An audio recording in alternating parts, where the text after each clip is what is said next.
Europe faces a multitude of challenges in the 21st century. Economic uncertainty, social divisions, and the rise of populism test the very fabric of democratic societies.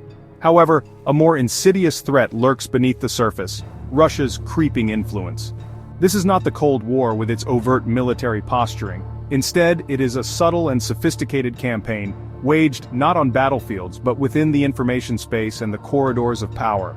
Russia, under its current leadership, seeks to undermine the European project, not through bombs and bullets, but by exploiting vulnerabilities within democracies.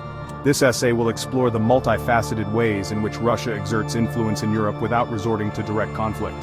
From meddling in elections to fanning the flames of extremism, Russia's tactics are a clear and present danger to European stability and the rules-based international order. This is not a story of military might, but of information warfare, covert operations, and the manipulation of public opinion. It is a story that unfolds, not on the front pages of newspapers, but in the shadows, often hidden in plain sight. Understanding these tactics is crucial for safeguarding democratic values and institutions. The stakes are high. The future of Europe, and indeed the world, may depend on our ability to recognize and counter these threats. One of Russia's most potent weapons is its systematic interference in democratic elections.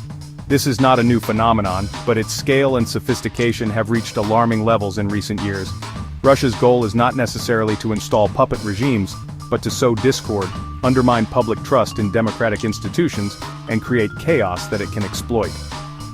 A prime example is the 2024 Romanian presidential election. A sophisticated campaign of disinformation, illicit campaign funding, and social media manipulation targeted the election, leading to the annulment of the first round and the eventual resignation of the incumbent president. While difficult to prove definitively, the fingerprints of Russian interference were evident throughout the campaign, particularly in the suspicious online activity boosting a pro-Russian candidate. Moldova, a small nation caught in the geopolitical tug-of-war between Russia and the West, offers another stark example.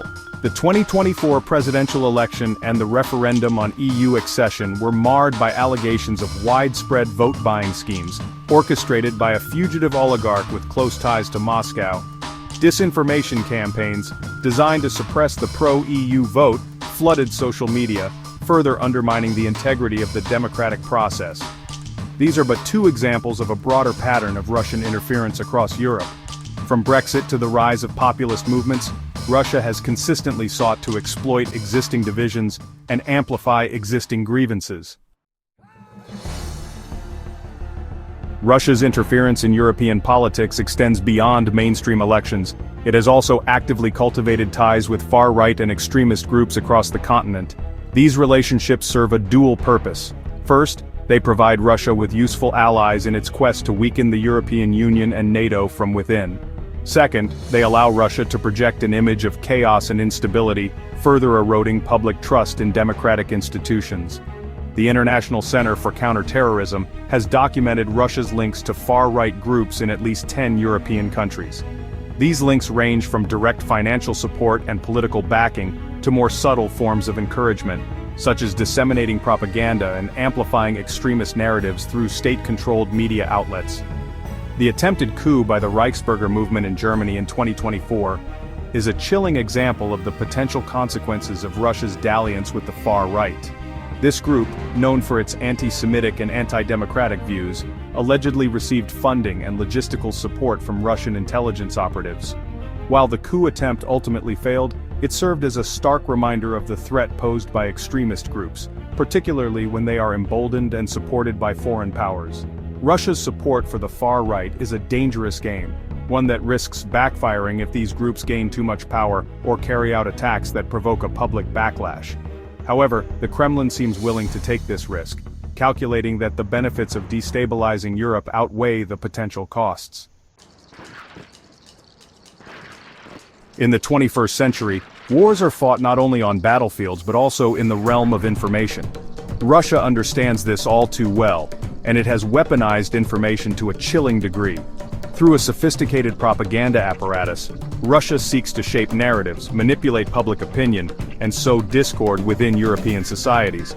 Russia's propaganda machine is vast and well-funded, encompassing state-controlled media outlets like RT and Sputnik, armies of online trolls, and a network of sympathetic bloggers and influencers. These outlets churn out a constant stream of disinformation, half-truths, and outright lies, all carefully calibrated to resonate with specific target audiences. The goal of Russian propaganda is not necessarily to convince people of a particular worldview, but rather to create confusion, erode trust in traditional media sources, and foster a climate of cynicism and apathy. This is often achieved by bombarding the information space with multiple, often contradictory narratives, making it difficult for people to distinguish fact from fiction. In the case of Moldova's EU referendum, Russian propaganda played a key role in shaping public opinion.